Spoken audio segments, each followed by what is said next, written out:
اللهم صل على محمد وآل محمد. اعوذ باللہ من الشیطان الرجیم. بسم اللہ الرحمن الرحیم. الحمد للہ رب العالمین والصلاة والسلام علی اشرف الانبیاء والمرسلین وخاتم النبیین سیدنا و مولانا ابی القاسم محمد. اللهم صل على محمد وآل محمد وعلى اہل بیتہ الطیبین الطاہرین المعصومین ولعنۃ اللہ علی اعدائہم اجمعین. چھٹے امام جعفر صادق علیہ الصلوۃ والسلام کی شہادت کی مناسبت سے آج کی ہماری گفتگو ہوگی. اور گزشتہ ہفتے بھی چونکہ 15 شوال کی بھی ایک تاریخ ہے، 25 شوال کی بھی ایک تاریخ ہے کہ جو چھٹے امام کی منقول ہوئی ہے، لہٰذا دونوں مناسبتوں کا خیال رکھتے ہوئے دونوں ہفتوں میں چھٹے امام کی سیرت پر کچھ گفتگو کرنے کی کوشش کی گئی اور آج بھی کوشش کی جائے گی. وقت کافی نکل چکا ہے، لہٰذا میں ان مطالب کو دیکھ رہا ہوں کہ جو ضروری ہیں کہ آپ کی خدمت بیان کیے جائیں. شاید آج کی جو کلاس ہے اس میں جن طالبات نے شرکت کی ہے وہ پہلی دفعہ شرکت کی ہے. پرانا درس شاید انہوں نے نہیں سنا ہے. درست کہہ رہا ہوں میں؟ اچھا، مقام مختلف ہوا ہے، مکین وہی ہیں، تو پھر اس کے لیے اس حوالے سے آسانی ہو جائے گی مجھے گفتگو کرنے میں کہ چھٹے امام کی جو سیاسی صورتحال تھی ان کے زمانے کی، وہ آپ کی خدمت بیان کی تھی کہ بنی امیہ کا دور ختم ہو رہا ہے، بنی عباس کا دور شروع ہو رہا ہے، اور اس دوران جو امام کو فرصت ملی ہے، امام نے روبرو ان کا مقابلہ نہیں کیا بلکہ پشت بہ پشت رہ کر مقابلہ کیا. یہ دو اصطلاحات گزشتہ ہفتے استعمال کی تھی اور اسی سے میں اپنی بات کو شروع کروں گا کہ امام کی جو شہادت ہوئی ہے وہ سن 148 ہجری میں ہوئی ہے، 148 ہجری میں، اور بنی عباس کی جب حکومت قائم ہوئی ہے تو وہ سن 132 ہجری میں ہوئی ہے، 132 ہجری میں. یہ جو پیریڈ ہے تقریباً 16 برس کا، یہ زندگی کا، امام کی زندگی کا وہ حصہ ہے کہ جو امام نے بنی عباس کے ساتھ گزارا ہے، اور اس سے پہلے کا حصہ تقریباً بنی امیہ کے ساتھ گزارا گیا ہے.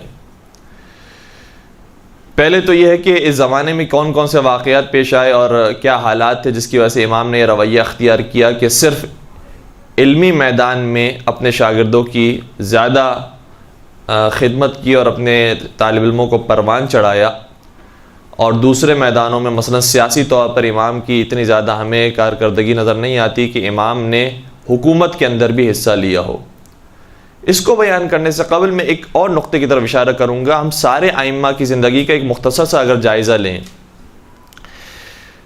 تو امام کے مقابلے پر جتنے وہ افراد تھے کہ جو حکومت لے سکتے تھے، ایک امام ہے کہ جو پروردگار کی طرف سے نمائندے بنائے گئے ہیں اور پروردگار کی طرف سے نبی کی طرح حاکم بنائے گئے ہیں کہ سارے مسلمانوں کی رہبری امام کے ہاتھوں میں ہونا چاہیے.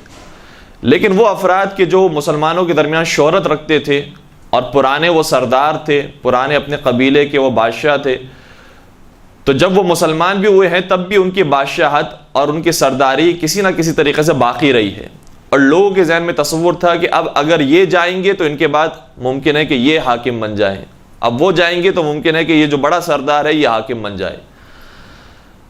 تو پیغمبر اکرم کے بعد جو شخصیات تھی وہ ایک ذہن کے اندر آئی کہ ممکن ہے کہ مولا کائنات کو خلافت نہ ملے، فلاں کو خلافت مل جائے، اور اس کے امکانات بہت زیادہ موجود تھے. کئی مرتبہ اس طرح کی روایتیں آپ نے کتابوں میں بھی پڑھی ہوں گی اور ہے بھی کہ جناب ابن عباس نے مثلا آگے سوال کیا، دوسرے صاحب نے آگے سوال کیا کہ آپ کے بعد کون ہوگا خلیفہ، کیسے ممکن ہے کہ مولا متقیان کو خلافت مل جائے. سب اسی گمان کے اندر تھے کہ شاید مولا متقیان کو خلافت نہیں مل سکے گی، کیونکہ اس قدر دشمنی، بغض، کینہ مولا متقیان کے خلاف تھا کہ ملنا بہت مشکل تھا. ایسے ماحول کے اندر سب سے پہلا کام امام نے جو مولا کائنات کی زندگی سے اگر ہم شروع کریں، مولا کائنات نے ان افراد کے مقابلے پر جو یہ سمجھ رہے تھے کہ حکومت انہیں نہیں ملے گی، سب سے پہلے اسٹینڈ لیا، اپنی حکومت کو قائم کرنے کی کوشش کی۔ پیغمبر نے جو انہیں جانشین بنایا تھا ویسی ہی بات انہوں نے نقل کی کہ مجھے غدیر کے میدان میں ہر مقام پر پیغمبر نے اپنے ہمراہ رکھا، بار بار تمہیں وصیت یہ کی کہ میرے بعد یہ وصی ہوں گے، یہ جانشین ہوں گے، یہ رہبر ہوں گے، لہٰذا ہماری اطاعت کی جائے۔ تو یہ کام مولا متقیہ نے ابتدا میں کیا۔ اس کا نتیجہ جب نہیں نکل سکا تو لوگ یہ سمجھ رہے تھے کہ ابھی علی بیٹھیں گے نہیں، اسی طریقے سے لڑتے رہیں گے یہاں تک کہ خلافت ضرور حاصل کریں گے۔ لیکن امام نے اپنی سیاست کو تبدیل کر دیا، پالیسی کو تبدیل کر دیا۔ لوگ سمجھ رہے تھے کہ علی اب تلوار نکال لیں گے، علی اپنے کسی بھی طریقے سے حکومت حاصل کر کے رہیں گے، اپنے نوجوانوں کو، جوانوں کو، بنی ہاشم کے جو جتنے دلیر افراد ان کو جمع کریں گے، لشکر کشی کریں گے۔ ایسا کام نہیں کیا امام نے۔ تو لوگوں کی سوچ کے خلاف امام نے عمل انجام دیا، اور لوگ یہ سمجھ رہے تھے کہ بظاہر ہم نے شکست دے دی علی علیہ السلام کو، لیکن بعد میں نتیجہ ایسا نکلا کہ پورا اسلامی معاشرہ آ گیا در علی پر کہ اے علی اب آپ ہی خلیفہ بنے۔ ایسا ماحول کریٹ کر دیا امام نے کہ سارے مسلمان مجبور ہو گئے کہ اے مولا اب آپ ہی خلیفہ بنے، اور پھر امام خلیفہ ہو گئے۔ اس کے بعد جب دور آیا امام حسن علیہ السلام کا، ساتھیوں نے ساتھ چھوڑ دیا، جو ماننے والے تھے انہوں نے ساتھ چھوڑا، بک گئے، خرید لیے گئے، تھکن ہو گئی، خستگی ہو گئی کہ بھائی اب بہت ساری جنگیں ہو گئی، ہم نے علی علیہ السلام کے ساتھ بھی بہت ساری جنگیں کی، اب آپ بھی جنگ کر رہے ہیں۔ وجوہات کی بنا پر دوستوں نے ساتھ چھوڑا، دشمن قوی ہو گئے۔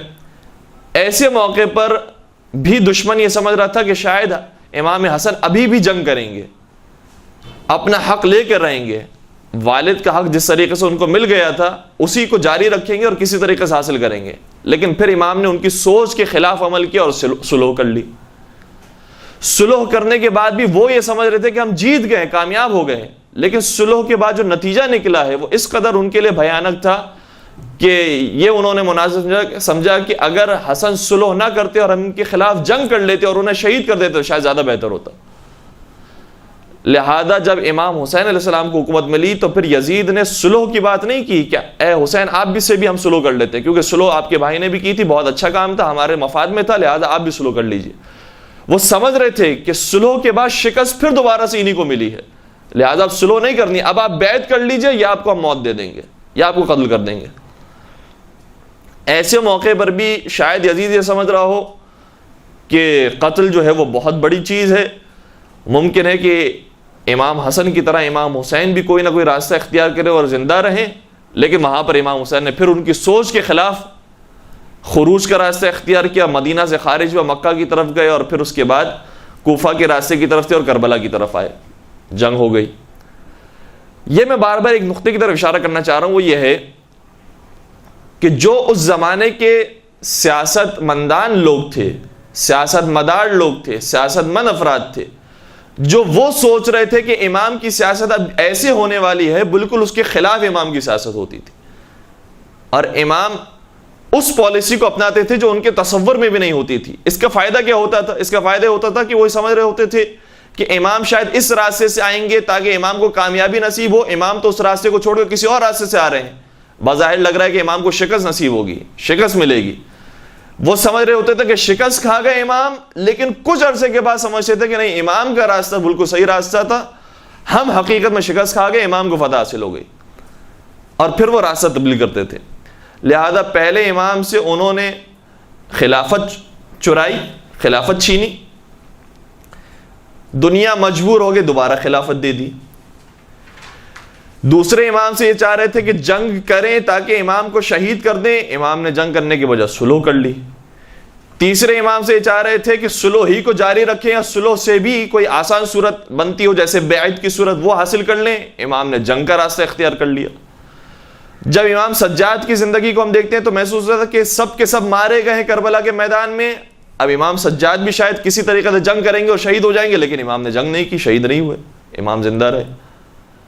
اور لوگ یہ سمجھ رہے تھے کہ کربلا کے واقعے کے بعد جو پوری دنیا اتنا شور مچا رہی ہے کہ نواز رسول کو شہید کر دیا گیا، یزید ملعون ہے اور یہ ہے وہ ہے، ایسے موقع پر امام سجاد خاموش ہے، اور مدینہ کے اندر کبھی دعائیں جو صحیفہ کاملہ کے اندر ہمیں نظر آتی ہے، دعاؤں کے ذریعے کبھی اپنے پیغام کو پہنچا رہے ہیں، کبھی غلاموں کو کنیزوں کو خریدتے ہیں اور انہیں پھر آزاد کرتے ہیں تربیت کرنے کے بعد، اس طریقے سے پیغام عام کر رہے ہیں، اور لوگ سمجھ رہے ہیں کہ امام سجاد شکست کھا گئے۔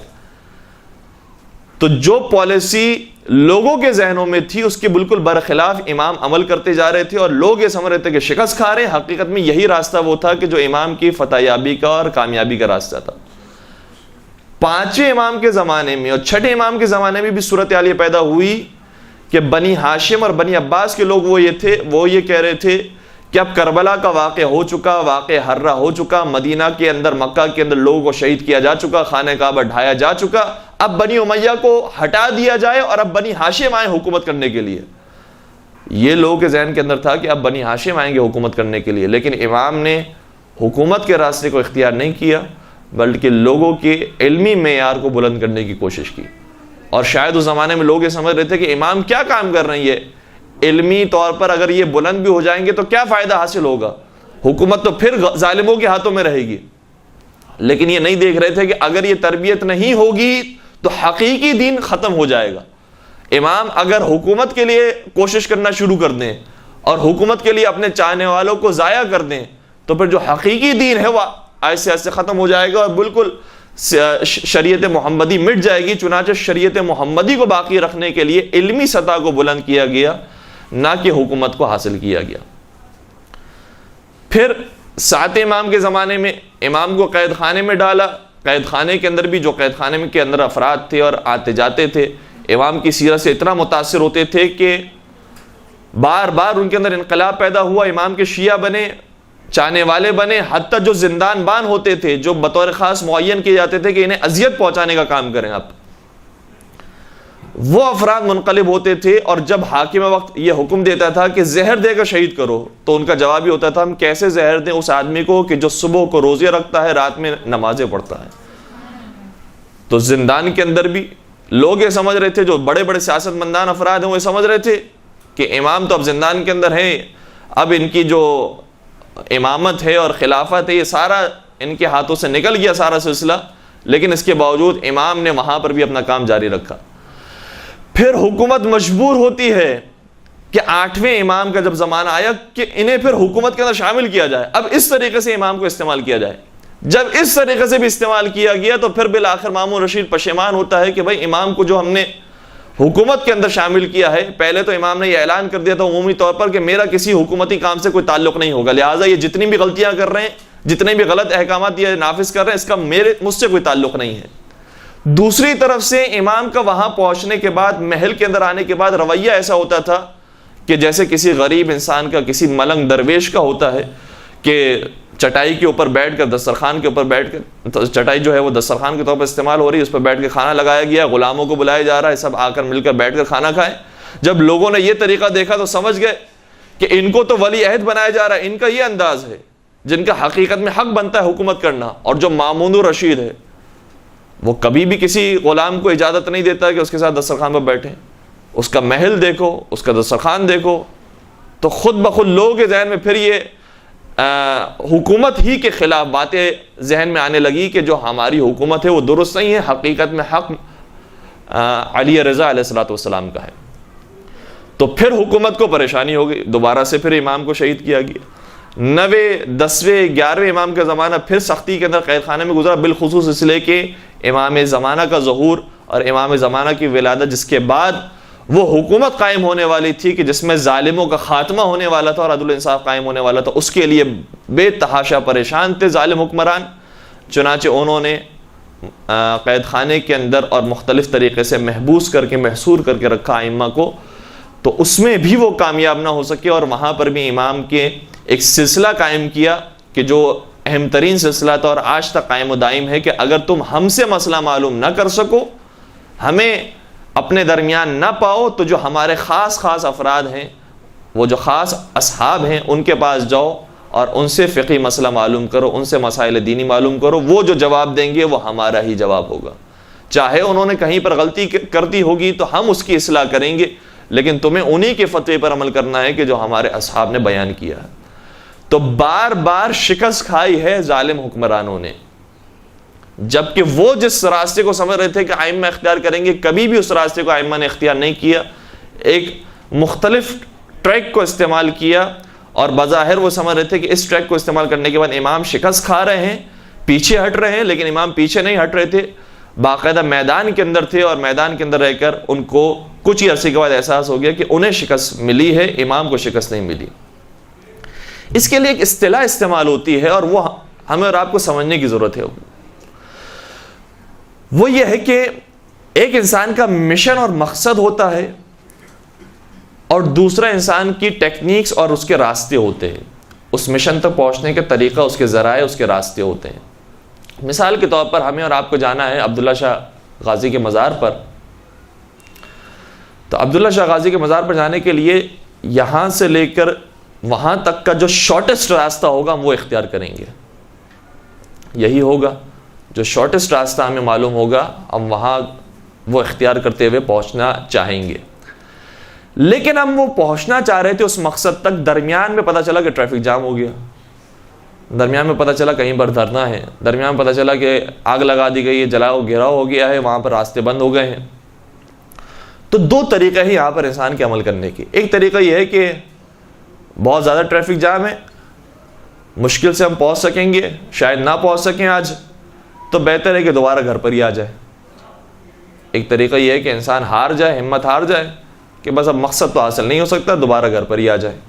اچھا، یہ جو گھر پر آنا ہے یہ بھی ایک مرتبہ ٹیکنیک بن سکتی ہے، یعنی اس طریقے سے انسان یہ سوچے کہ آج میں گھر پر آ رہا ہوں اس لیے کہ مجھے معلوم ہے کہ کل ٹائم مل جائے گا، میرے پاس فراغت زیادہ ہے، لہٰذا میں کل چلا جاؤں گا زیارت کرنے کے لیے، پرسوں چلا جاؤں گا زیارت کرنے کے لیے، اگلے ہفتے چلا جاؤں گا زیارت کرنے کے لیے۔ مکمل طور پر اپنے مقصد کو ختم نہیں کیا، اپنے مشن کو چھوڑا نہیں ہے، یہ بھی ایک ٹیکنیک ہو سکتی ہے۔ لیکن دوسری ٹیکنیک کیا ہو سکتی ہے کہ اگر یہ راستہ بند ہے تو کون سا دوسرا راستہ ہے جس کا امکان ہے کہ وہ کھلا بھی ہوگا اور تیز رفتاری سے ہمیں مقصد تک پہنچا دے گا، دوسرے راستے کو اختیار کریں، دوسرا نہیں تیسرے راستے کو اختیار کریں۔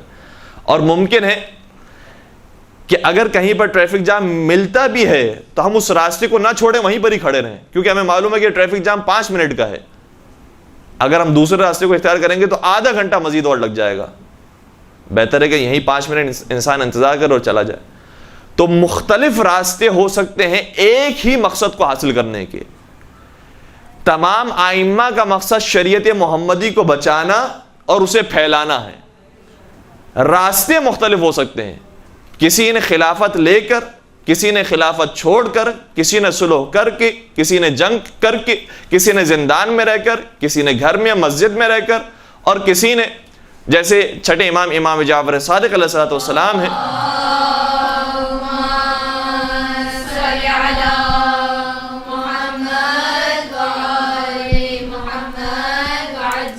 منبر پر آ کر علمی طور پر مضبوط کیا ہے افراد کو تاکہ شریعت محمدی باقی رہے۔ سب کا مقصد ایک ہی ہے کہ شریعت محمدی باقی رہے، دین اسلام باقی رہے، دین اسلام رواج پائے، پھیلے، لیکن راستے مختلف استعمال کیے ہیں۔ آج بھی ہمارا اور آپ کا ایک ہی مقصد ہے کہ مکتب اہل بیت عام ہو، مکتب اہل بیت کی حفاظت ہو، یہی دو مقصد ہے، یا اس کا دفاع ہو، جب کوئی حملہ کرتا ہے تو اس کا دفاع ہم کریں، اور دفاع کرنے کے ساتھ ساتھ اسے پھیلائیں، لوگوں کے درمیان منتشر کریں۔ اس کے ذرائع مختلف ہو سکتے ہیں، اور یہ بھی ہے کہ ضروری نہیں ہے کہ جو مدینہ کے اندر امام نے پالیسی اختیار کی وہی ہم کراچی کے اندر بیٹھ کر پالیسی اختیار کریں، کیونکہ وہی امام کے جو مدینہ کے اندر تھے ایک مرتبہ ایک عرصے کے اندر ایک پالیسی اختیار کرتے ہیں، دوسرے عرصے کے بعد کچھ عرصے کے بعد دوسری پالیسی اختیار کرتے ہیں۔ ایک امام نے مدینہ ہی کے اندر ایک پالیسی کو اختیار کیا، دوسرے امام نے مدینہ ہی کے اندر دوسری پالیسی کو اختیار کیا۔ تو پالیسیز مختلف ہو سکتی ہے، سیاست مختلف ہو سکتی ہے، لیکن مقصد ایک ہی رہے گا، مشن ایک ہی رہے گا۔ اس مشن کو ائمہ نے کبھی نہیں چھوڑا۔ اب یہی وہ پالیسیز ہیں، یہی وہ سیاسی شعور ہے کہ جو امام کی ایک وصیت میں بھی نظر آتی ہے۔ گزشتہ ہفتے بھی میں نے عرض کیا تھا کہ ائمہ کی وصیت کو، بالخصوص چھٹے امام کی وصیت کو آپ کی خدمت میں پیش کرنے کی کوشش کروں گا۔ اماموں کی بہت ساری آخری لمحات کے اندر نصیحت اور وصیت کے جملے ہیں۔ ایک جملہ چھٹے امام کے حوالے سے بہت مشہور و معروف ہے جو نماز کے حوالے سے، لیکن اس کے علاوہ جو دوسری وصیتیں وہ اتنی معروف نہیں ہیں۔ جو غیر معروف وصیتیں، اس میں سے ایک وصیت سیاسی بصیرت کے ساتھ امام نے وصیت ارشاد فرمائی۔ ایک بات یہ ہے کہ منصور دوانقی قاتل ہے امام کا، لیکن منصور دوانقی بغداد میں ہے، امام مدینہ میں ہے۔ بغداد آپ کو معلوم ہے کہاں پر ہے؟ بغداد کہاں پر ہے؟ عراق میں۔ اور مدینہ کہاں پر ہے؟ سعودی عرب میں۔ بہت فاصلہ ہے، ہوائی جہاز کا سفر انسان کو اختیار کرنا پڑتا ہے، کچھ گھنٹوں کا سفر ہوتا ہے تب جا کر پہنچتا ہے۔ پرانا زمانہ اگر ہو تو کچھ دنوں کا، کچھ ہفتوں کا سفر ہوتا ہے جب انسان پہنچتا ہے۔ منصور بغداد کے اندر، امام مدینہ کے اندر، اور منصور نے کئی مرتبہ امام کو بغداد بھی بلایا۔ خود منصور بھی امام سے مدینہ کے اندر غالباً ملاقات بھی کرتا ہے۔ جتنی بھی اس نے ملاقاتیں کی ہیں، ہر مرتبہ اس کا یہ طریقہ ہوتا تھا کہ امام کو ڈرانے دھمکانے کی کوشش کرتا تھا کہ امام، اے جعفر صادق، آپ حکومتی معاملات سے دور رہیں، آپ فوج تیار نہ کریں، آپ پیسے جمع نہ کریں، اور اگر آپ نے کام کیا تو یہ آپ کے اوپر یعنی مظالم ڈھائے جائیں گے، یہ آپ کو شکنجے دیے جائیں گے، یہ سختیاں آپ کے ساتھ کی جائیں گی۔ اور کئی مرتبہ قاتلانہ حملے کروائے ہیں اور خود بھی کیے، بے شمار آپ کو مثالیں اس کی مل جائیں گی۔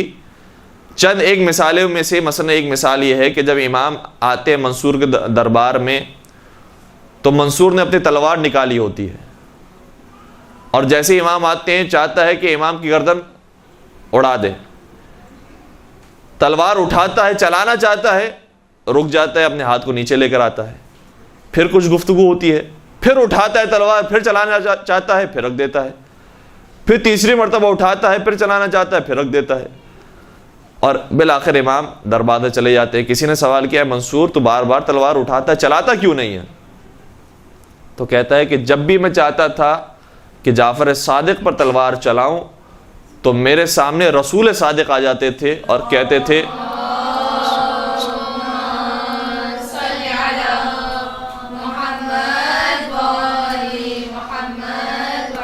تھے اے منصور، اگر تو نے میرے اس فرزند کو شہید کیا تو میں تجھے اس تلوار سے قتل کر دوں گا۔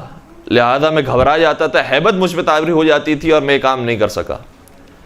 ایک مرتبہ باقاعدہ امام کے اوپر تلوار چلا کر امام کو شہید کر دیا، اور جو قاتل تھا وہ یہ رپورٹ لے کر آیا کہ میں نے باقاعدہ امام کے جسم کے اعضاء کے ٹکڑے ٹکڑے کر دیے۔ اگلے دن امام صحیح و سالم جسم کے ساتھ منصور کے سامنے آ جاتے ہیں۔ تو کئی مرتبہ اس نے یہ کوشش کی کہ امام کو شہید کرے، امام کو قتل کرے، لیکن یہ کام نہیں کر سکا، اور بہرحال اس کے اندر مصلحتیں بہت ساری ہوتی ہیں۔ لیکن جب شہادت بالآخر ہو گئی امام کی سن 148 ہجری میں، تو اب منصور کا کیا طریقہ ہے؟ منصور بھی بہت بڑا سیاست مدار انسان ہے۔ راوی یہ کہتا ہے کہ جب میں منصور کے پاس پہنچا، مجھے بلایا گیا، کسی کو بھیجا اور کہا کہ فلاں شخص کو بلایا جائے، میں گیا۔ یہ روایت کتاب کافی کے اندر موجود ہے، اگر اس کا ریفرنس بھی لکھنا چاہیں تو کتاب کافی جو چاپ اسلامیہ ہے اس کی جلد نمبر 1 صفحہ نمبر 310 پر حدیث نمبر 13، اور اگر پوری کافی کو دیکھا جائے تو حدیث نمبر 813 بنتی ہے۔ اس روایت کے اندر یہ موجود ہے کہ راوی کہتا ہے کہ مجھے بلایا منصور دوانقی نے، میں پہنچا اس کے محل میں۔ جیسے ہی محل میں پہنچا، ہر طرف اندھیرا تھا، ایک شمع اس نے روشن کی ہوئی تھی، ہاتھ میں خط تھا، اور جیسے ہی میں پہنچا میں نے سلام کیا۔ جواب سلام تو اس روایت میں ذکر نہیں ہے، یہ ذکر ہے کہ جیسے ہی میں نے سلام کیا اس نے وہ خط میری طرف پھینکا اور دھاڑے مار کر رونے لگا، گریہ کرنے لگا، اور کہتا ہے کہ شہید کر دیا گیا جعفر صادق کو، قتل کر دیا گیا جعفر صادق کو، اور 3 مرتبہ کہا انا للہ و انا الیہ راجعون۔ کون کہہ رہا ہے؟ کون کہہ رہا ہے؟ منصور دوانقی جو قاتل ہے امام کا، وہ کہہ رہا ہے انا للہ و انا الیہ راجعون، انا للہ و انا الیہ راجعون، انا للہ و انا الیہ راجعون۔ ہائے جعفر صادق کو مار دیا گیا، کتنے عظیم ہستی کو مار دیا گیا، بلکہ اس نے استعمال نہیں کیا، قتل کی بات نہیں کی، اس نے کہا کہ انتقال ہو گیا جعفر صادق کا، طبی موت، مر گئے جعفر صادق، اور کتنے دکھ اور افسوس کی بات ہے۔ اور میں یہ جاننا چاہتا ہوں کہ جعفر صادق کے بعد ان کا وصی کون ہے؟ چنانچہ تم ایک خط لکھو اور بھیجو حاکم مدینہ کو کہ معلوم کریں کہ جعفر صادق نے کوئی اپنا وصی بھی مقرر کیا ہے، اپنا جانشین بنایا ہے۔ یہ کہتا ہے کہ کچھ دنوں کے بعد جب میں پہنچا، وہ خط لکھا میں نے، اور خط لکھنے کے بعد جب جواب آیا اور پھر دوبارہ میں منصور دوانقی کے پاس پہنچا تو منصور دوانقی نے کہا کہ خط کا جواب آ گیا، اور عجیب جواب اس کے اندر موجود ہے۔ حاکم مدینہ یہ کہتا ہے کہ جعفر صادق نے اپنا وصی بنایا ہے، لیکن ایک شخص کو نہیں بنایا ہے، 5 افراد کو بنایا ہے۔ اور میں نے کہا تھا حاکم مدینہ سے کہ جس کو بھی وصی بنایا ہو اسے فوراً قتل کر دو، اور سب سے پہلے ان اوصیاء میں میرا نام لکھا تھا، یعنی یہ لکھا تھا جعفر صادق نے کہ میرا وصی منصور دوانقی ہے۔ دوسرا نام جو لکھا تھا وہ حاکم مدینہ ہی کا لکھا تھا۔ دوسرا وصی محمد ابن سلیمان ہے۔ تیسرا وصی عبداللہ جو امام کے فرزند افتحی عبداللہ افتحی وہ ہیں۔ چوتھے امام موسیٰ کاظم علیہ السلام ہیں، اور پانچویں جناب حمیدہ خاتون۔ صلی علی محمد وآل محمد وعجل۔ کہتا ہے کہ امام نے جب یہ اس انداز سے وصی بنایا ہے تو اب میں پریشان ہو گیا ہوں کہ میں کس کو قتل کروں۔ وصی تو مجھے ہی بنا دیا، وصی تو حاکم مدینہ کو بنا دیا ہے، اب میں کس کو قتل کروں؟ لہٰذا امام کے پاس صرف وہ دولت نہیں ہے کہ امام کے در سے عبادتیں ملتی ہیں، زہد و تقوی ملتا ہے، یا امام کے در سے علمی جوہر ملتے ہیں، نہیں، امام کے دروازے سے سیاست مداری بھی ملتی ہے، امامت کے در سے اجتماعی معاملات میں سمجھداری بھی ملتی ہے کہ انسان کو کس راستے کو اختیار کرنا چاہیے۔ اور پھر یہی جواب، تقریباً یہی جواب جب کوفہ میں ابو حمزہ الصومالی نے سنا، ابو حمزہ الصومالی جنہوں نے چوتھے امام کا زمانہ بھی دیکھا، پانچویں امام کا بھی، چھٹے امام کا بھی، ابو حمزہ الصومالی جب کوفے میں موجود تھے، ایک شخص یہ کہتا ہے کہ میں کچھ خمس وغیرہ کے یا کچھ اموال، میرے خیال سے ذہن میں جو مجھے روایت آ رہی ہے، اور یہ روایت بھی کتاب الخرائج والجرائح میں جلد نمبر 1 صفحہ نمبر 328 میں لکھی ہے۔ راوی کہتا ہے جب میں پہنچا کوفہ کے اندر تو ایک شیخ موجود تھے، وہ سب کو درس دے رہے تھے، مکتب اہل بیت کے بارے میں احادیث بیان کر رہے تھے۔ جب میں ان کے پاس پہنچا تو ایک شخص آیا خبر لے کر کہ جعفر صادق کو قتل کر دیا گیا یا ان کا انتقال ہو گیا۔ انہوں نے افسوس کا اظہار کیا، انا للہ و انا الیہ راجعون غالباً پڑھا، اور اس کے بعد سوال کیا کہ ان کا وصی کون ہے؟ تو آنے والے نے بھی یہی خبر دی کہ بعض روایتوں میں ملتا ہے کہ 3 افراد کو انہوں نے اپنا وصی بنایا ہے، بعض میں ملتا ہے 5 افراد کو بنایا ہے۔ جن 5 افراد کا نام اس نے لیا وہ وہی 5 افراد تھے کہ جو منصور دوانقی کے پاس بھی خط پہنچا تھا۔ جیسے ہی ان 5 اوصیاء کے نام ابو حمزہ الصومالی نے سنے تو جملہ کہتے ہیں، یہ جملہ بھی مختلف کتابوں میں مختلف انداز سے آیا ہے، لیکن الخرائج والجرائح میں جو جملہ لکھا ہے وہ یہ لکھا ہے، وہ کہتے ہیں کہ دل علی الصغیر، پہلے تو وہ فرماتے الحمدللہ الذی لم یضلنا، اس خدا کی حمد ہے کہ جس نے ہمیں گمراہ نہیں کیا اور ہدایت کا راستہ دکھا دیا۔ اور کیسے ہدایت کی؟ فرماتے ہیں کہ دل علی الصغیر ومن علی الکبیر وستر الامر العظیم۔ کہتے ہیں کہ 6 امام نے جو 5 افراد کو وصی بنایا ہے، ان اوصیاء کے حالات دیکھنے کے بعد پتہ چلتا ہے کہ جو ان میں سب سے چھوٹا انسان ہے، جو عمر میں سب سے چھوٹا ہے، کم سن ہے، حقیقت میں وہی امام ہے۔ وَمَنَّ عَلَى الْكَبِيرِ، اور جو کبیر یعنی جو بڑا بیٹا اور بڑے فرزند کا نام امام نے شامل کیا، وہ گویا بڑے پر احسان کیا ہے، ورنہ اس کا نام لینے کی ضرورت نہیں تھی۔ اور بعض جگہ پر یہ بھی ملا ہے منا کی بجائے بینا علی الکبیر، یعنی بڑے بیٹے پر واضح کر دیا کہ تو وصی بننے کے لائق نہیں ہے، حقیقت میں موسیٰ کاظم ہے کہ جو وصی ہیں۔ وستر الامر العظیم، اور جو بہت عظیم امر امامت تھی اس کو پوشیدہ طریقے سے بیان بھی کر دیا۔ تو جو سمجھدار افراد تھے وہ اسی وصیت کو دیکھ کر 5 افراد کا نام دیکھ کر سمجھ گئے کہ کون حقیقت میں وصی ہے۔ منصور دوانقی ہو نہیں سکتا کیونکہ وہی قاتل ہے، وہی امام کو اذیتیں پہنچانے والا، کئی مرتبہ قاتلانہ حملہ کر چکا ہے۔ محمد ابن سلیمان یہ ہو نہیں سکتا کیونکہ اسی ہی کو تو حکم دیا ہے منصور نے کہ امام پر سختیاں رکھو۔ اور سب سے زیادہ سخت حاکم مدینہ کو بنایا گیا تھا کیونکہ امام وہاں پر موجود تھے، وہ بھی نہیں ہو سکتا۔ تیسرا شخص عبداللہ افتحی ہے۔ عبداللہ افتحی کے بارے میں خود ابو حمزہ صومالی نے آگے بھی یہ وضاحت کی ہے، کتاب اعیان الشیعہ کے اندر یہ بات موجود ہے، جلد نمبر 1 صفحہ نمبر 677 کے اندر ابو حمزہ صومالی ہی کا جملہ محسن الامین نے لکھا ہے۔ وہ کہتے ہیں کہ ابو حمزہ صومالی نے کہا کہ عبداللہ افتحی اس لیے امام نہیں ہو سکتا کیونکہ اس کے اندر 2 خامیاں موجود ہیں، ایک جسمانی لحاظ سے وہ درست نہیں ہے اسی لیے اسے افتح کہا جاتا ہے، اور دوسرا علمی اعتبار سے وہ کمزور ہے، اسی لیے جب بھی اس سے مسائل دینی پوچھے جاتے ہیں تو کہتا ہے مجھے نہیں معلوم، میں جاہل ہوں۔ تو وہ جو جاہل ہو وہ امام نہیں بن سکتا۔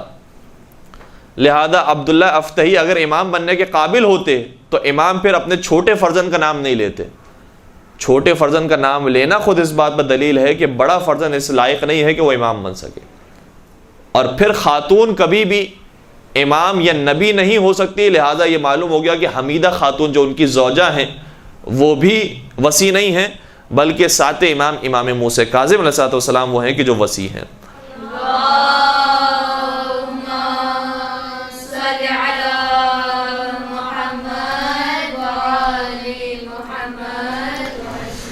اچھا، یہاں جب ہم وصیت کو دیکھتے ہیں تو ایک سوال اگر اذہان حاضر ہے تو یہ سوال ہر انسان کے ذہن میں پیدا ہو سکتا ہے جو خاص طور پر شرعی اور فقہی شعور رکھتا ہے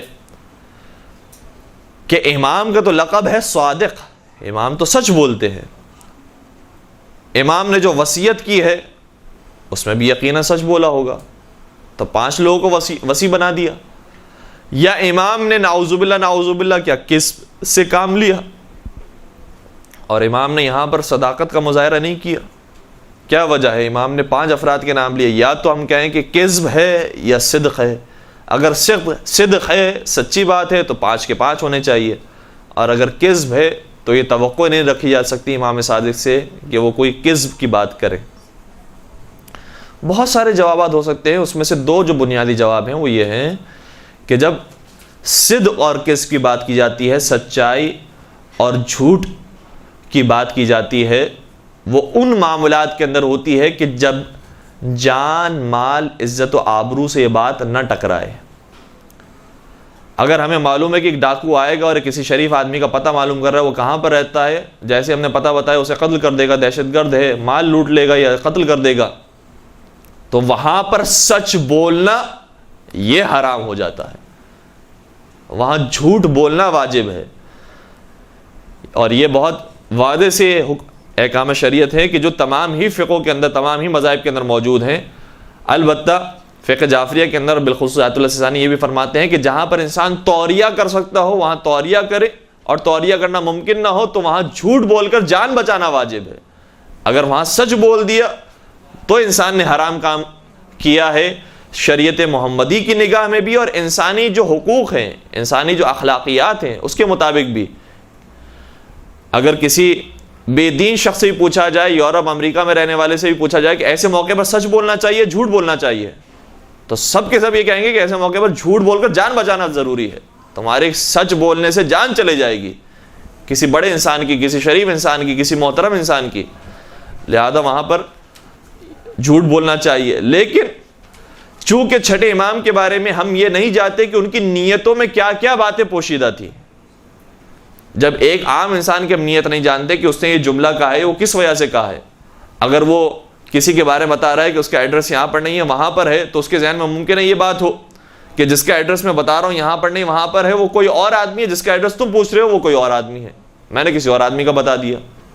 یہ ایک توریہ کا طریقہ ہے۔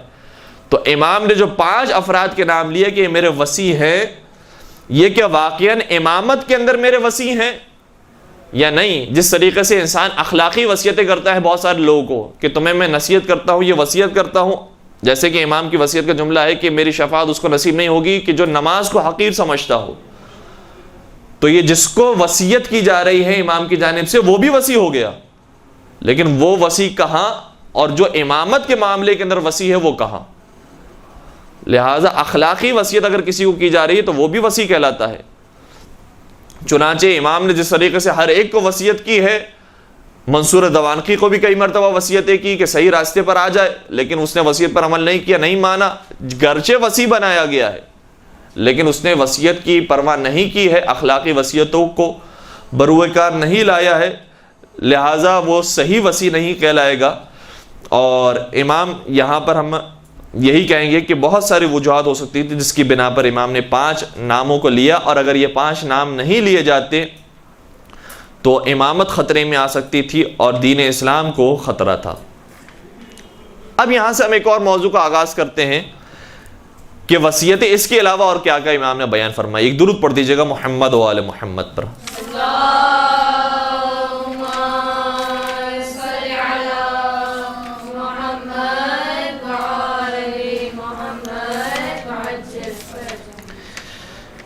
اس کے علاوہ جو امام کی وصیت ہے، جو آخری مواقع پر امام نے ارشاد فرمائی، ورنہ تو وصیت انسان کو کرتے ہی رہنا بھی چاہیے، اور امام نے کی بھی ہے۔ کئی جگہ پر لفظ وصیت استعمال ہوا ہے لیکن وہ حقیقت میں نصیحت کے معنوں میں آیا ہے۔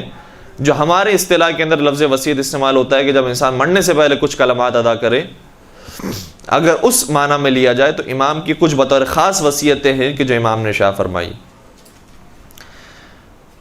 وہی وصیت جو نماز کے بارے میں ہے، اس کے ایک اگلا جملہ بھی ہے۔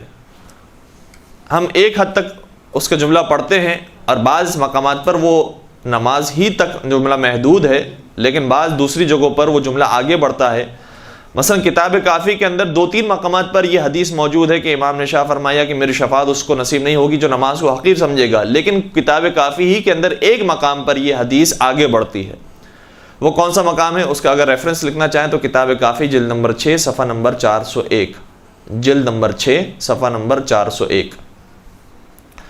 اس میں امام نے اپنے فرزند سعادت سرکار سے شاہ فرمایا، یا بنیا انہ لا ینال شفاعتنا من استخف بالصلاۃ، اے میرے لال، ہماری شفاعت اسے نصیب نہیں ہو سکتی، اس تک نہیں پہنچ سکتی کہ جو نماز کو خفیف سمجھنے والا ہو اور حقیر سمجھنے والا ہو۔ پھر امام کی وصیت آگے بڑھتی ہے، اسی حدیث کا جملہ یہ ہے، وَلَا يَرِدُ عَلَيْنَا الْحَوْض من ادمن هذه الاشربہ، اور وہ شخص ہمارے پاس حوض کوثر میں بھی نہیں آئے گا جو شراب پینے والا ہو۔ اور پھر امام نے سوال کیا ساتھ سرکار نے کہ یا ابا وَأَيَّ الْأَشْرِبَةِ، وہ کون سی شراب ہے کہ جس کی آپ بات کر رہے ہیں؟ فرمایا کل مسکرن، جتنی بھی نشہ آور چیزیں ہیں اگر کوئی انسان استعمال کرنے والا ہے وہ پھر ہمارے پاس حوض کوثر میں نہیں آئے گا۔ تو صرف نماز کے بارے میں نہیں، اجتناب شراب کے بارے میں بھی امام کی وصیت، اور اس سے پہلے ایک سیاسی وصیت، اس کے علاوہ ایک چوتھی وصیت، اور پھر میں ان ساری وصیتوں کو نقل کرنے کے بعد ایک نتیجہ دے کر گفتگو ختم کروں گا۔ یہ وصیت بھی کتاب کافی کے اندر موجود ہے، کتاب کافی جلد نمبر 7 صفحہ نمبر 55، جلد نمبر 7 صفحہ نمبر 55۔ راوی کہتا ہے کہ میں امام کی ایک کنیز سالمہ سے جب ملا تو سالمہ نے یہ بات بتائی۔ وہی کہتی ہے کہ جب امام کے انتقال کا وقت قریب تھا تو امام بے ہوشی کی حالت میں تھے، اچانک ہوش میں آئے اور مجھ سے فرمایا کہ حسن افتح، جو امام کا چچا زاد بھائی ہوتا ہے یا ان کا چچا ہوتا ہے، یہ بہت اہم نقطہ ہے، ان کا چچا زاد بھائی یا ان کا چچا ہوتا ہے، فرمایا کہ اس حسن افتح کو 70 دینار دے دو اور فلاں کو اتنے دینار دے دو اور فلاں کو اتنے دے دو، فلاں کو اتنے دے دو۔ امام نے جب یہ وصیتیں فرمائی تو میں نے عرض کیا کہ حسن افتح جس کی آپ بات کر رہے ہیں یہ تو وہ شخص ہے کہ جس نے آپ پر چاقو کے ذریعے حملہ کیا، خنجر لے کر آپ کے پیچھے آیا اور حملہ کیا اور آپ کو قتل کرنے کی کوشش کی۔ آپ چاہتے ہیں کہ اس کی مدد کریں؟ امام نے فرمایا کیا تو نہیں چاہتی کہ میرا شمار بھی ان لوگوں میں ہو جن کے بارے میں قرآن یہ اس انداز سے بیان کرتا ہے کہ وَالَّذِينَ يَصِلُونَ مَا أَمَرَ اللَّهُ بِهِ أَن يُوصَلَ وَيَخْشَوْنَ رَبَّهُمْ وَيَخَافُونَ سُوءَ الْحِسَابِ، کہ لوگوں میں سے بعض ایسے بھی ہیں کہ وہ رشتے کہ جنہیں پروردگار نے بنایا ہے ان رشتوں کی پاسداری کرتے ہیں. یہ رشتے مثلا چچا کا رشتہ ہے، ماموں کا رشتہ ہے، والدین ہے، اولاد ہے، یہ سارے رشتے وہ ہیں کہ جو ہمارے اختیار سے بتائے نہیں گئے ہیں، ہمارے اختیار سے بنائے نہیں گئے ہیں. ہم نے چوز نہیں کیا ہے کہ ہمارا چچا یہ ہو اور ہماری ممانی یہ ہو اور ہمارا پھپھا یہ ہو اور پھپھی یہ ہو. ہم نے تو اختیار نہیں کیا ہے، خدا نے بنائے ہیں. تو قرآن کی آیت یہ کہتی ہے کہ وہ رشتے جسے خدا نے بنایا ہے یہ انہی رشتوں کی پاسداری کرتے ہیں کیونکہ خدا نے بنایا ہے، اور پروردگار سے ڈرتے ہیں اور پروردگار کے حساب و کتاب سے خوفزدہ رہتے ہیں. کیا تو نہیں چاہتی کہ میرا ان افراد میں شمار ہو جائے؟ پھر فرمایا اے سالمہ، خدا نے جنت بنائی ہے اور جنت کی خوشبو 2000 سال کے فاصلے سے سونگھی جائے گی، مگر جنت کی خوشبو 2 افراد نہیں سونگ سکیں گے. ایک وہ جو والدین کی نافرمانی کرنے والا ہو اور دوسرا رشتہ داروں سے قطع تعلق کرنے والا ہو. چنانچہ امام کی وصیتوں میں سے ایک وصیت نماز کے بارے میں ہے تو ایک اہم وصیت رشتہ داروں سے حسن سلوک کرنے کے بارے میں ہے. بالخصوص اس رشتہ دار کے بارے میں امام نے بطور خاص نام لے کر تذکرہ کیا کہ جو قتل کر رہا تھا، قاتلانہ حملہ کرنے والا تھا. اور یہاں قاتلانہ حملہ تو بہت دور کی بات، مال چوری کرنا تو بہت دور کی بات. ہماری ذرا سی شان میں کسی نے ایک جملہ کم کہہ دیا اور ذرا ایک توہین ہو گئی تو 20 سال کے لیے اس سے قطع تعلق، 15 سال کے لیے اس سے قطع تعلق، کبھی بات نہیں کرنی، کبھی عید پر ملاقات نہیں کرنی، کبھی اس کی تقریب میں نہیں جانا، کبھی وہ ہماری تقریب میں نہیں بلایا جائے گا. ایک اگر جملہ اس نے ہماری شان میں کم کہا. تو امام نے یہاں پر بھی پیغام دیا ہے کہ صرف نمازوں کی، صرف دعاؤں کی اہمیت نہیں ہے کہ انسان مصلی پر بیٹھ جائے اور دعائیں مانگتا رہے.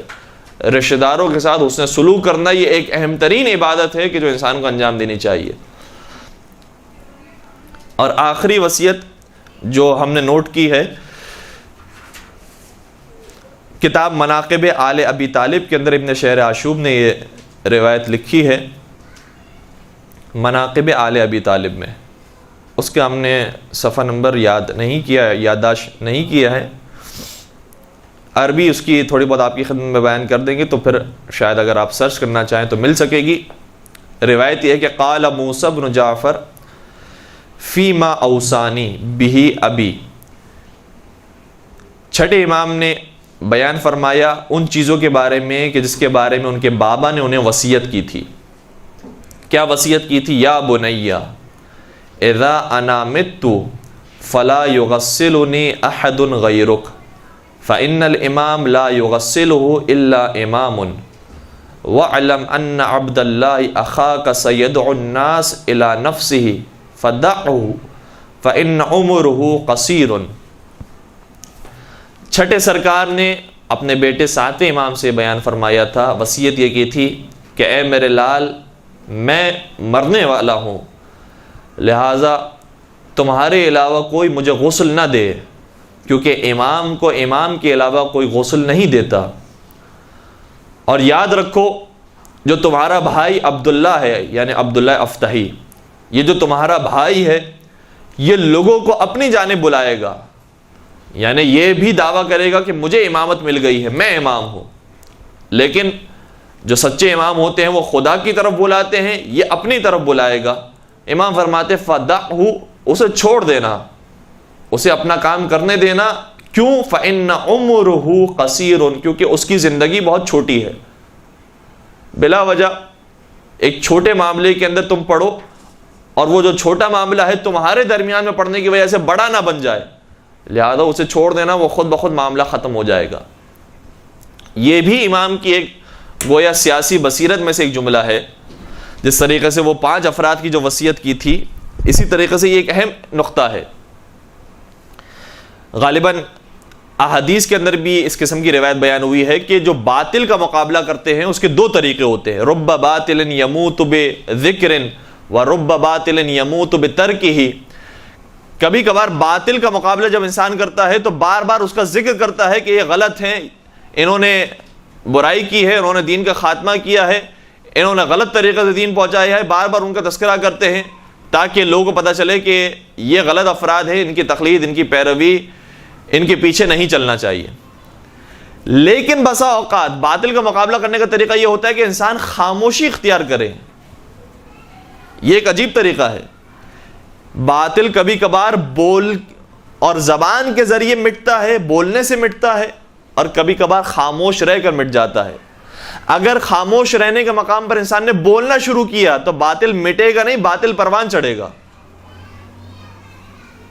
بہت سارے ٹی وی پر آنے والے افراد اور مختلف قسم کے نظریات دینے والے افراد ایسے ہوتے ہیں کہ جن کے بارے میں ہم نے ذکر کر دیا، بیان کیا اگر انہیں اپنی محافل اور مجالس کے اندر، تو بلا وجہ وہ بڑے افراد ہو جائیں گے، بلا وجہ لوگ ان کے بارے میں معلوم کریں گے اور تبصرہ کریں گے. اور یہی معاملہ ہے کچھ ایسی چیزوں کا، جیسے کوئی نامناسب فلم آتی ہے، پیغمبر اکرم کے بارے میں بنائی گئی، کسی نبی کے بارے میں بنائی گئی، آج تک مجمع میں سے کسی نے نہیں دیکھی ہے، بہت کم افراد نے دیکھی. ہم نے بیان کر دیا کہ فلاں جگہ پر ایسی فلم بنائی گئی ہے، اس میں یہ دکھایا گیا ہے، نبی کی توہین کی گئی ہے، اہل بیت کی توہین کی گئی ہے. جنہوں نے نہیں بھی دیکھی تھی وہ بھی جا کر دیکھیں گے. تو اگر انسان خاموش رہتا تو یہ باطل خود بخود دب جاتا اور کسی کو خبر ہی نہ ہوتی کہ یہ کوئی باطل پیدا بھی ہوا تھا اور اس نے کوئی غلط کام بھی کیا تھا، خود بخود ختم ہو جاتا. لہٰذا باطل کے بھی مقابلہ کرنے کے دو طریقے ہوتے ہیں. بسا اوقات اس کو پھیلایا جاتا ہے اور بسا اوقات اسے چھپایا جاتا ہے. اور عجیب بات یہ ہے کہ پاکستانی معاشرے کے اندر انٹرٹینمنٹ یہی بن گیا ہے کہ باطل کو پھیلایا جائے. اور جب ان سے پوچھا جاتا ہے کہ کیوں پھیلایا جا رہا ہے، کہا کہ اویئرنیس دینے کے لیے، کہ پتہ چلے کہ یہ غلط کام ہو رہے ہیں، ہمیں ان سے دور رہنا ہے. تو جو اچھے کام ہو رہے ہیں وہ بھی تو بیان کیے جائیں تاکہ اس سے قریب رہیں. وہ کوئی بیان نہیں کرتا، لیکن جو باطل کام ہوتے ہیں، جو غلط کام ہو رہے ہوتے ہیں، اسے بار بار دکھائے جاتے ہیں اور فیس بک پر عام کیا جاتا ہے، واٹس ایپ کے ذریعے عام کیا جاتا ہے کہ یہ وہاں پر غلط کام ہو رہا ہے، یہ وہاں پر غلط کام ہو رہا ہے، یہ کام غلط ہو رہا ہے. اس کے بعد کمنٹس بھی بہت برے برے آ گئے ہیں. لیکن حقیقت یہ ہے کہ باطل کا پرچار نہ کیا جائے. بہت سارے باطل ایسے ہوتے ہیں جن کا پرچار نہ کیا جائے تو انسانی معاشرے کے لیے وہ بہتر ہوتا ہے اور اس سے دین کی بقا ہوتی ہے.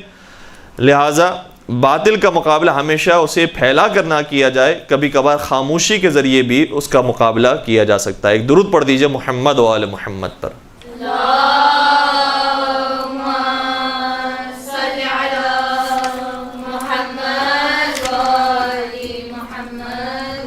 یہ جو وصیتیں آپ کی خدمت بیان کی، اس سے ایک نتیجہ، اور بہت سمپل سا سادہ سا نتیجہ یہ ہے. آج بہت سارے لوگ کال کر کے اور میسیجز کر کے معلوم کرتے ہیں کہ مولانا صاحب یہ بتائیے کہ کیا آج کے زمانے میں دینداری یہی ہے کہ انسان نماز شب پڑھنے والا ہو، نماز غفیلہ پڑھنے والا ہو، نہج البلاغہ پڑھنے والا ہو، صحیفہ سجادیہ پڑھنے والا ہو، قرآن مجید پڑھنے والا ہو، مفات الجنان پڑھنے والا ہو، کیا یہ ہے دینداری؟ اسی طریقے سے بعض افراد فون کرتے ہیں اور یہ کہتے ہیں کہ مولانا صاحب کیا دینداری یہ ہے کہ ہمیں فلاں جلسے میں شرکت کرنی چاہیے، فلاں دھرنے میں بیٹھنا چاہیے، احتجاج میں بیٹھنا چاہیے، وہاں پر بھی شریک ہونا چاہیے، وہاں پر بھی شریک ہونا چاہیے. یہ ہے دینداری؟ دینداری کیا ہے؟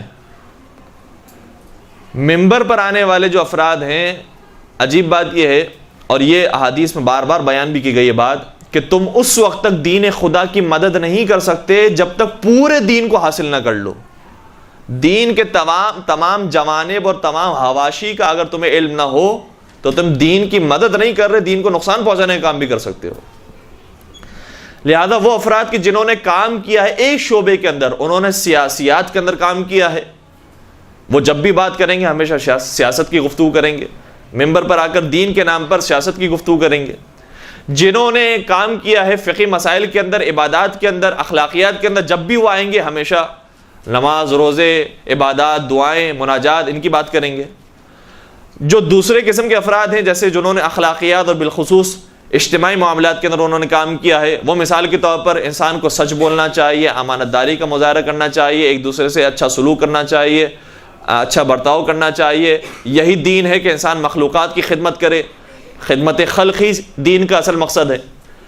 تو جس نے جس فیلڈ کے اندر کام کیا ہے، عام طور پر بس وہ اسی فیلڈ ہی کی باتیں بیان کرتا ہے اور یہ کہتا ہے کہ گویا یہی دین ہے، یہی سب سے بڑا نیکی کا کام ہے، یہی سب سے بڑا ثواب کا کام ہے، یہ نہیں کیا تو سارے کام بیکار ہو گئے. جبکہ ائمہ نے بھی کئی مرتبہ اس بات کو بیان کیا، اور یہ بات وصیتوں سے بھی ہمارے سامنے آتی ہیں کہ دین کسی ایک معاملے کا نام نہیں ہے. امام نے جہاں نماز کے بارے میں وصیت کی ہے، ایک واجب کام کے بارے میں وصیت کی ہے، وہاں ایک سب سے بڑے حرام مثلا شراب کے بارے میں بھی وصیت یہ کی کہ اس سے اجتناب کرو.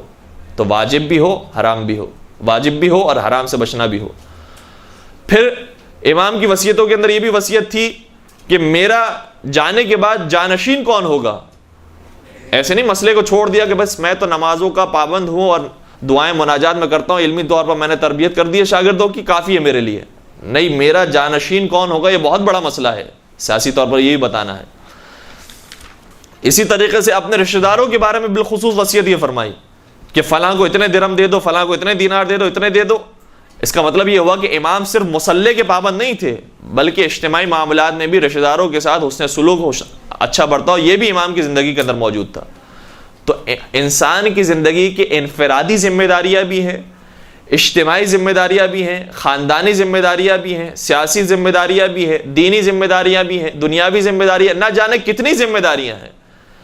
کسی ایک ذمہ داری کی طرف انسان لگ پڑے اور آگے بڑھتا جائے اور سمجھے کہ یہی دین ہے، وہ دین کا ایک حصہ تو ہو سکتا ہے، پورا دین نہیں ہو سکتا۔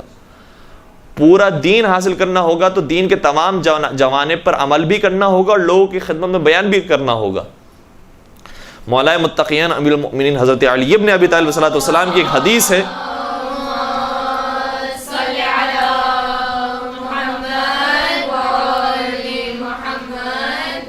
جس میں امام نے اپنے بیٹے سے فرمایا یا بنی للمؤمن 3 ساعات، اے میرے لال، مومن کی زندگی میں 3 اوقات ہونے چاہیے، اس کی زندگی 3 حصوں میں تقسیم ہونی چاہیے۔ اب یہ 3 حصوں کا بھی یہ مطلب نہیں ہے کہ برابر سے ہم نے 3 حصے تقسیم کیے، 100% کو 33.33% کے اندر تقسیم کیا کہ بالکل نوٹنگ کے ساتھ ہم چل رہے ہوں، یہ بات نہیں ہے۔ یہ بیان کرنے کا مقصد ہے کہ تینوں حصے ہونے چاہیے انسان کی زندگی میں، کچھ کوئی حصہ بڑھ جائے، کوئی حصہ کم ہو جائے، حالات کے حساب سے یہ ہونا چاہیے۔ پہلا حصہ کیا ہو؟ فرمایا ساعۃ فیہا یناجی ربہ، زندگی کا ایک حصہ ایسا ہونا چاہیے جس میں وہ خدا سے مناجات کرے، اور مناجات خدا کے اندر نماز بھی شامل ہے، دعائیں بھی شامل ہیں، تعقیبات بھی شامل ہے، مثلا آئمہ کے زیارت ہم پڑھ رہے ہیں وہ بھی شامل ہے، جتنے بھی یہ عبادتی پہلو ہیں وہ سب کے سب شامل ہیں۔ زندگی کا ایک حصہ مناجات خدا کے لیے ہونا چاہیے۔ وَالسَّاعَةٌ فِيهَا يَرُمُّ مَعَاشَ، تقریباً یہ جملے ہیں، فرماتے ہیں اور زندگی کا ایک حصہ رزق حلال کمانے کے لیے ہونا چاہیے۔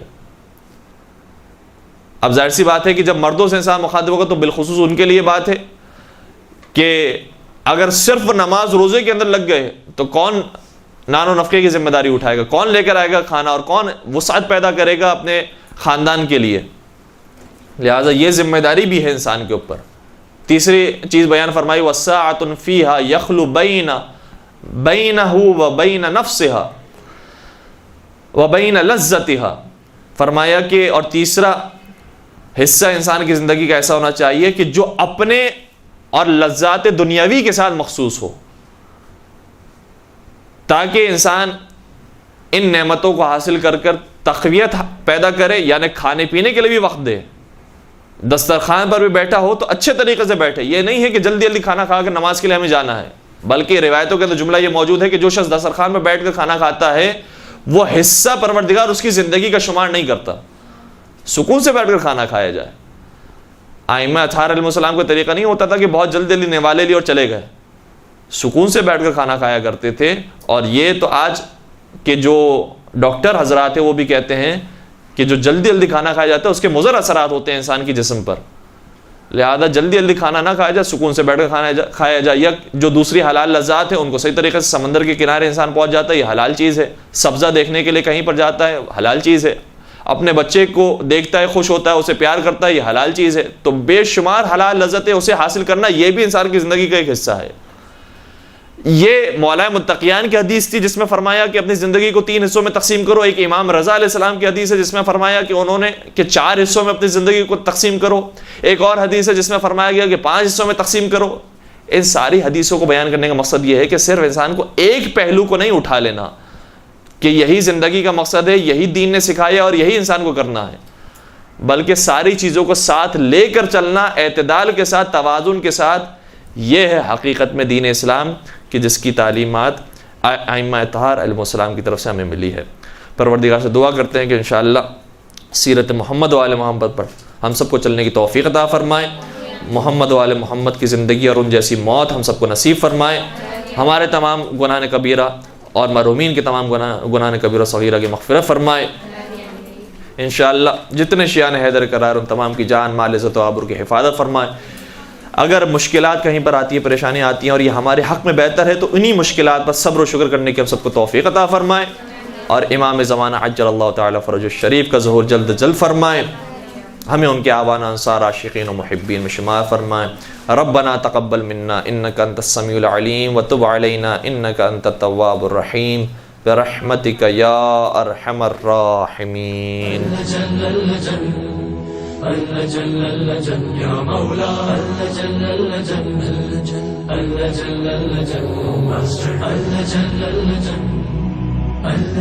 يا صاحب السماء